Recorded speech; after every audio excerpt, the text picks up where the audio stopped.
साथियों नमस्कार। कैसे हो? उम्मीद करता हूँ सभी साथी मस्त एवं बिंदास होंगे। तो आज के टॉपिक में आपका तहे दिल से स्वागत है। ये मैथ का आप देख लेना कौन सा कॉन्सेप्ट है। और इसमें हम सर जी आपको समांतर श्रेणी पढ़ाने वाले हैं और समांतर श्रेणी के जितने भी कॉन्सेप्ट हैं और जितने भी फॉर्मूले हैं वो सभी आज की इस 10 मिनट की वीडियो में आपको बेहतरीन तरीके से डिटेल से पढ़ाने वाले हैं। तो आप लोग कॉपी पेन निकाल लीजिएगा और इन सभी चीजों को सेपरेटली लिख लेना। क्या बोल रहा हूँ? इन सभी चीजों को लिख लेना, आपसे बोल रहा हूँ भाई। ठीक है, चलिए। तो देखो, सबसे पहले समांतर श्रेणी में एक पद यूज होता है, प्रथम पद। प्रथम पद को आप सर जी वैसे फीलिंग करके साथ पढ़ो। प्रथम पद का मतलब पहला पद। किसी श्रेणी का पहला पद ही प्रथम पद बोलते हैं। किसी श्रेणी के पहले पद को ही प्रथम पद बोलते हैं। लेकिन दर्शाने की बात आए तो किससे दर्शाएंगे? वो दर्शाएंगे हम सर जी ए से। किससे दर्शाएंगे? ए से दर्शाएंगे। कभी भी प्रथम पद की बात आए तो प्रथम पद किससे दर्शाते हैं? ए से। उसके बाद बात आई सर जी सार्वंतर। सार्वंतर यानी सर्व अंतर। हमेशा अंतर समान रहे। अंतर कब समान रहेगा भैया?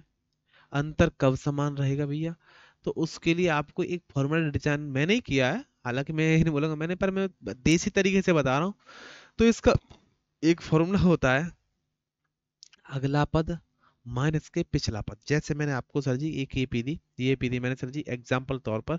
ये एपी दी मैंने 6, 8 और सर जी मैंने यहाँ पर दी 10 और 12। तो यहाँ पर अगर आपसे पूछे प्रथम पद तो प्रथम पद तो 6 हो गया। लेकिन अगर मैं सारवंतर डी का मान पूछूं तो अगला पद कितना है? 8। 8 में से सर जी कितना घटाओगे? 6। तब कितना आएगा? सारवंतर 2। और सारवंतर हमेशा सेम आता है, देखो। 8 और 6 का सारवंतर 2, 10 और 8 का सारवंतर 2, 12 और 10 का सारवंतर 2। कहने का मतलब क्या है? सिर्फ कहने का मतलब इतना है कि अगले पद में से आप पिछला पद घटा दीजिएगा। ठीक है। उसके बाद बात करते हैं पदों की संख्या। पदों की संख्या मतलब उस समांतर श्रेणी में कितने पद हैं, कितनी वैल्यू दे रखी है। जैसे ये आपके सामने एग्जांपल है, बताओ इसमें कितने पद हैं? तो बोलोगे भैया 6 है, 8 है, 10 है और 12 है, यानी 4 पद है। इसमें कितने पद हैं? 4 पद हैं। बोलो कितने पद हैं? 4 पद हैं। ठीक है ना? बिल्कुल भैया। अब बात करें nवें पद के इतिहास सूत्र। भैया दिल लग रहा है इस सवाल पे, पहले बता दे रहा हूँ।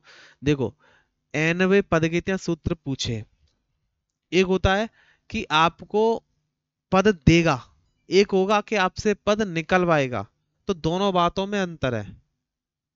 एन वहां पद पूछे तो उसका मतलब अलग होता है, और एन पद दे रखा हो तो उसका मतलब अलग होता है। एक चीज समझिए, आप अपने स्कूल की प्रेयर की लाइन में लगे हुए हो। आपके टीचर लोग ने, आप जिस भी नंबर पर लगे हो, जैसे आपका नाम है संदीप, तो आपको बताया कि भैया संदीप जो है वो 10वें नंबर पर लग रहा है। तो आपके सर ने आपको क्या बताया? 10वें नंबर पर लग रहा है। यानी ये आपका पद बता दिया। ये 10वें नंबर पर, 10वें नंबर, इसका मतलब क्या है? एन के टी एन।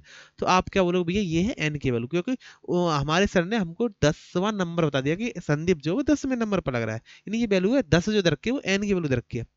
लेकिन अगर आपसे पूछ ले कि यहाँ पर एक बात और पूछ ले कि 20वें नंबर पर कौन लग रहा है,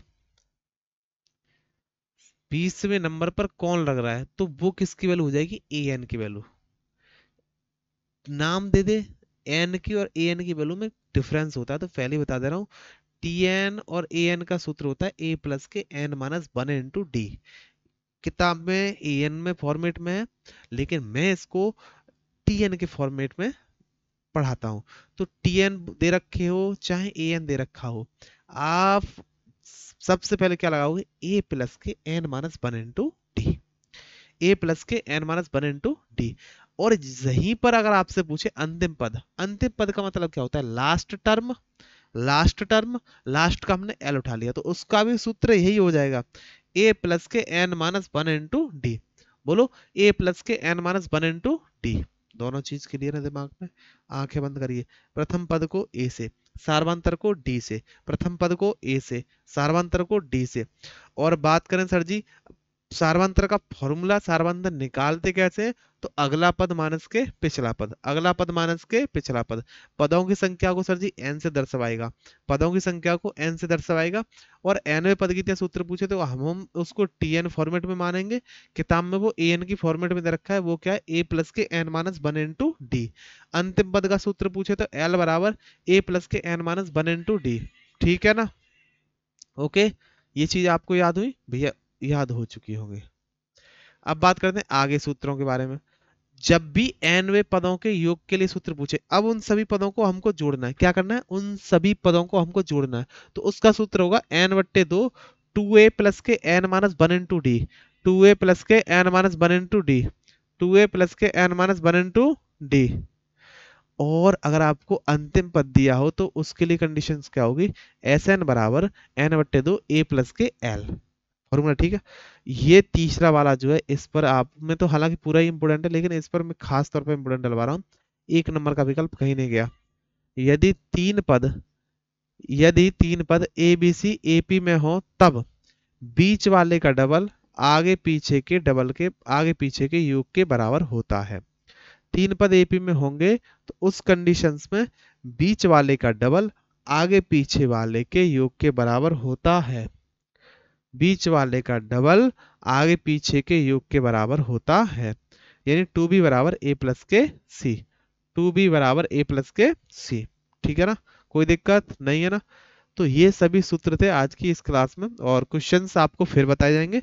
हालांकि मैंने सभी सूत्र आपको लिखवा दिए, कोई भी सूत्र नहीं रहा है तो आप लोग सेपरेटली इन चीजों को लिख लेना। ठीक है, बात करेंगे किसी अगली इसी तरीका की वीडियो में।